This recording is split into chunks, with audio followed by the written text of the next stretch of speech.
Gusto mo pa talaga ako ipahamak? Inaagaw ko bang mga laruan mo? Ang iyong mga gamit?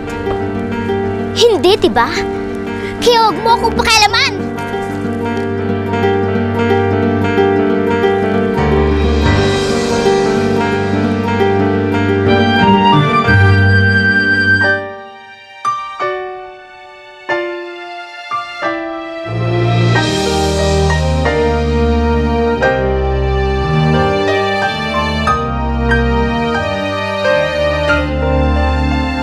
Dapat hindi kayo umalis, Ama.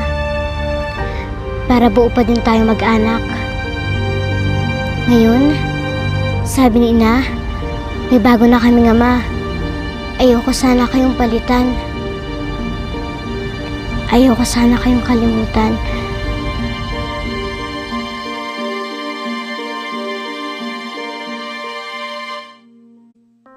Tulog na, mahal ko, akong magbabantay sa'yo.